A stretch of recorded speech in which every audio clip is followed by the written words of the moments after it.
negra, puta, pobre, periférica, são os 4 P's, né, que acaba nos deixando em extrema vulnerabilidade. Quem são essas mulheres, né? São as mulheres que estão à margem da sociedade, né? Que colocaram à margem da sociedade, né? Que aí a gente começa a pensar, né? Uma mulher, quando negra, as pessoas acabam tirando todos os valores dela, né? Quando é pobre, continuam tirando. Mas quando idosa também, né? Complica, né? Complica. E nesse mercado, né, onde comercializa o ser humano, né, a mulher em especial, ainda mais desvalorizada, né? Dentro da prostituição, uma mulher só é valorizada quando jovem. Quando jovem, né, ela é valorizada. Depois dos 30 anos, a mulher já perde o valor, já vira velha, sabe? E aí entra nessa questão de vir parar na rua, né? Porque os bordéis não aceitam. Elas é vista como, eu costumo falar, que é aquele retalho de carne de segunda, né? Elas são jogadas para fora, né? É um produto, porque dentro da prostituição, nós mulheres, seres humanos, né, viramos um produto de baixa qualidade quando tem mais idade, sabe? E quem são as mulheres que estão aqui? São essas mulheres. E já não é mais consumida, porque aí a gente coloca essas mulheres como um produto. Se eu quiser entrar num espaço, numa casa de prostituição, para conversar com essas mulheres, eu tenho que dialogar com o dono da casa como se eu fosse ver um produto. Eu fosse dar uma qualidade para um produto desse comerciante, entendeu? Então, essas mulheres viram e, sabe, eu não sei nem como é que eu falo, vira isso que a gente vê aí na rua, sabe? Um ser que invisível, aparentemente parece que é alguma coisa que eles querem jogar debaixo do tapete, que eles querem que exista, entendeu? Né? Porque na sociedade capitalista esse tipo de pessoas tem que ter, né? Eles querem que exista, mas não querem que ninguém veja, entendeu? Porque se alguém vê, que vergonha, né? Que vergonha.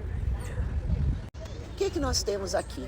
Na Luz, no Parque Dom Pedro, no Largo 13, em Santo Amaro, na Praça Floriano Peixoto, em Santo Amaro, e por aí afora, né? Nas portas das igrejas, que na maioria das vezes tem um ponto de prostituição, né?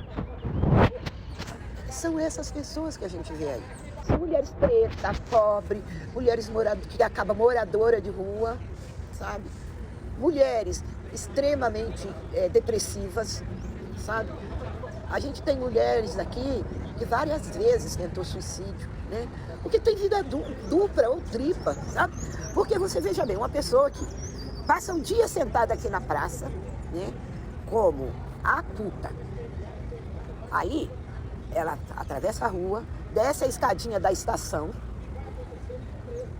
vira a tia, a avó, sabe? Tem algumas até bisavó. E chega no bairro, é a Dona Maria, sabe? Que todo mundo respeita, é a vovó, que todo mundo respeita, que poderia ser sua, de qualquer um, vó de qualquer uma de vocês, entendeu? E é isso que nós temos aqui, esse é o público que nós temos aqui. Para mim, o principal desafio da questão da prostituição, estar nessa situação, era o medo, né? O medo da rua, o medo do desconhecido, o medo de não saber lidar com a situação, mas ter a necessidade de me empurrar para essa situação. Então, acho que o desafio maior era a questão do medo mesmo. Que chega uma hora que não aguenta, não aguenta essa pressão de ter várias vidas num corpo só, um cérebro só funcionando, processando todas essas informações, a pessoa acaba não aguentando. Quando eu chegava, você saía de casa vestida de uma forma e chegava num local, você se tornava outra pessoa. Então, esse dia a dia era bem complicado, porque você tinha que se tornar um outro personagem para poder suprir suas necessidades ali no que você precisasse no dia a dia.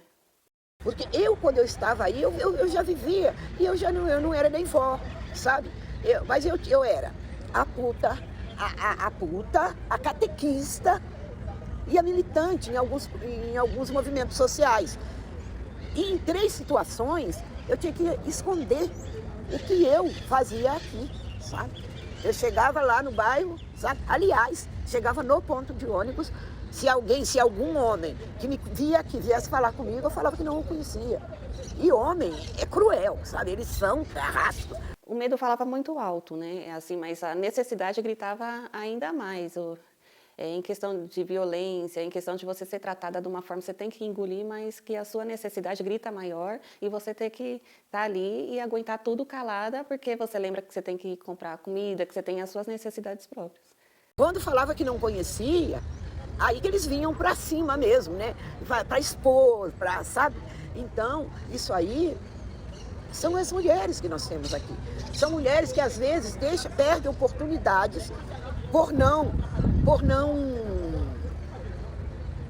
poder se expor, sabe? O dia a dia, a procura de emprego, o não, a questão difícil, né, de você conseguir um emprego que me levou a essa situação. Então, o medo que tinha, tudo, e a necessidade gritava mais alto, então foi aí que eu decidi entrar nessa situação, estar em situação de prostituição por conta da necessidade.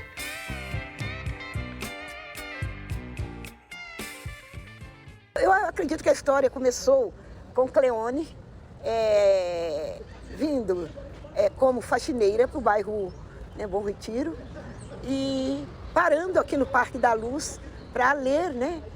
Que eu sempre gostei muito de ler, e eu fazia faxina aí na José Paulino e entrava no parque, né? Porque antes tem um portão ali na curva, e eu subia a rua, atravessava e entrava no parque e sentava num espaço que tinha um roseiral aqui no parque, e sentava lá no cantinho para ler. E vinha, eu não sabia o que rolava aqui dentro do parque, mas vinha, sentava ali e ficava lendo. E um dia veio um senhor, né, que me chamou para sair. E eu fiquei brava com esse senhor, né? Continuei a minha leitura. Isso aconteceu umas 3 vezes. Até que um dia esse senhor veio e me chamou para sair. E eu estava com um problema financeiro, assim. Uma mulher jovem que tinha casado, tinha vivido com uma pessoa, né? E essa pessoa não negra, de família italiana, e virou um inferno, né? E tinha separado dessa pessoa. E eu tinha comprado um pedacinho de terra para construir, onde eu ia viver com meus filhos, né? Por sinal, eu moro lá até hoje. E precisava comprar material. E, coincidentemente, esse senhor me ofereceu a quantia que eu precisava, né? E aí eu fui sair com ele a primeira vez. E aí a coisa começou a acontecer, sabe? E de repente eu me vi saindo com vários homens, né? E sempre pensando em primeiro comprar material, depois pagar alguém para cuidar dos meus filhos, porque eu não tinha como pagar ganhando só o que eu ganhava com limpeza, né, em casas. E foi virando um círculo vicioso, né? Que de repente eu já estava há 16, 17, 18 anos aqui prostituindo, né? E aí foi a formação dos meus filhos, sempre teve um porquê, né? Primeiro a casa, depois mobiliar essa casa, depois manter padrão de vida, depois pagar a escola, e assim foi, sabe, durante anos e anos e anos, né? E também, paralelo a tudo isso, eu me inseri nos movimentos sociais do ABC, né? E aí foi acontecendo assim, a militância entrou na minha vida, né? E eu, além de eu fazer militância no movimento de desempregado e no movimento de moradia no ABC, eu comecei assim, sem perceber, fazer militância aqui com as mulheres. E de uma forma assim, era uma vinha, chegava em mim e começava a conversar e falava, eu tenho problema assim, assim, assim. Como eu estava inserida no movimento lá no ABC, eu conhecia algumas pessoas que podiam dar a resposta que elas precisavam. E aí eu fui entrando não só na questão da prostituição, mas também da militância dentro da prostituição. Sempre sem grandes pretensões, né? E sempre falando que eu não queria saber, sabe? A Praça da Luz, que começou tudo assim praticamente, a história do coletivo, porque o coletivo veio primeiro que a ONG, né? O coletivo, Mulheres da Luz, Associação Agentes da Cidadania, tudo começou aqui nesse entorno, sabe? Dentro desse parque. E é o nosso espaço de resistência, sabe? O porão, eu falo que enquanto eu puder, eu vou lutar para a gente estar dentro daquele porão, sabe? Porque é o nosso espaço de resistência. Eu não sei, eu acho que, infelizmente ou felizmente, o porão nos remete à história da mulher preta, né? Porão, né? Houve um momento que aquele porão era um espaço que deixava a gente deprimida quando entrava ali, né? E vendo a história, né? Que tudo isso, esses prédios que tem aqui, foi quase todos construídos no período do Brasil colônia, né? E o porão, e aquela casa da administração mais o porão, tem alguma coisa de construção, já mesmo depois da suposta libertação, né? Nós negros, sente muito o trabalho do negro ali naquele porão, né? É uma obra toda assim, né? Feita com madeiras, com aquela coisa, né? Ferro, coisa do negro, né? E aqui tem muito disso. E aquele porão deixava a gente incomodada, sabe?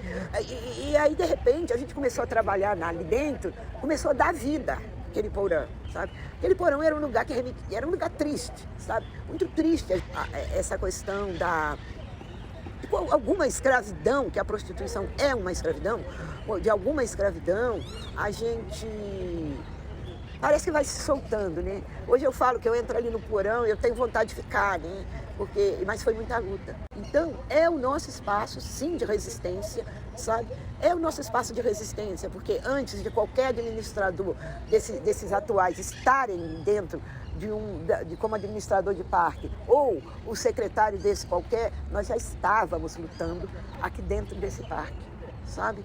Então, eu hoje penso da seguinte forma, nós queremos ter uma casa assim, uma casa nossa, sabe? Tivemos que alugar uma casa no período da pandemia e agora a gente não quer deixar de ter essa casa mais, porque essa casa hoje é um dos instrumentos que a gente tem também para fazer a luta, sabe? Mas uma casa nossa, sabe? É necessário. É isso que eu sonho para nosso grupo, né? E esses dois espaços que a gente tem, que é muito pouco, já é fruto dessa construção, né? Então, esse sonho, né, é um sonho que eu, sei lá se eu vou conseguir, né? Mas se eu não conseguir, eu espero que venha alguém que pense igual, né? Ou pelo menos parecido, né? E faça isso, sabe? Porque é muito bom a gente ver as coisas caminharem. E também, agradeço muito a natureza, por a gente não vir assim com uma casa, com tudo, porque se nós tivéssemos uma casa, eu acho que a luta não seria tão boa, sabe?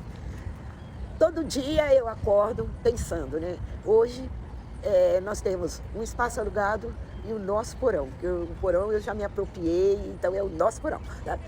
Mas eu espero que um dia a gente tenha uma casa, um espaço aqui do ladinho, assim, para que as mulheres não precisem andar muito, igual elas andam daqui até a casa, né? porque às vezes é até ruim, sair daqui lá embaixo para pegar a cesta, vir com peso, aquela coisa toda. E sonho também não precisar da cesta, tá? Que essa casa, esse porão e tudo isso, seja um espaço só para formação, sabe? Porque eu acho que o interessante é a gente ter um espaço para dar formação para as mulheres. Eu já conhecia a Cleone, né? Porque a gente já era uma ativista dos movimentos em Diadema. E a partir do momento que eu comecei a conhecer a história dela, tudo, eu fui tendo liberdade para mim falar da minha história também. Foi aí que eu conheci o coletivo, através dela, que eu conheci o coletivo Mulheres da Luz. E durante a pandemia, o coletivo, ele proporcionou situações assim na fabricação de máscaras, de sabão líquido, sabonete líquido, de sabão em pedra, junto com essas parcerias que o coletivo Mulheres da Luz tem, né? Junto com o Instituto Baoba, do GL10, com a Casa do Povo. Foi aí que eu consegui suprir minhas necessidades sem estar em situação de prostituição. E foi através do coletivo que me abriu portas, que hoje eu sou estudante, né, faço serviço social e gestão pública, e consegui também estar como assessora de um vereador na cidade de Diadema. Foi através do coletivo Mulheres da Luz que me abriram essas portas para que hoje eu pudesse ter uma perspectiva de vida, para poder educar minha filha e ter um sonho lá na frente de se tornar hoje uma assistente social que possa trabalhar junto com as mulheres, principalmente aqui no coletivo das Mulheres da Luz. Eu sonho de um dia a gente não chamar mais aqui de boca do lixo, sabe? De ser um espaço de transformação mesmo. E não só das mulheres que estão aqui. E que a mulher que quiser prostituir, vai prostituir porque quer. Não porque ela é jogada à prostituição. Não porque elas são prostituídas. Porque até prostituir, cada uma é dona do seu corpo. Faz o que quiser, sabe? Agora, ser prostituída, aí é outra história, né? Tá?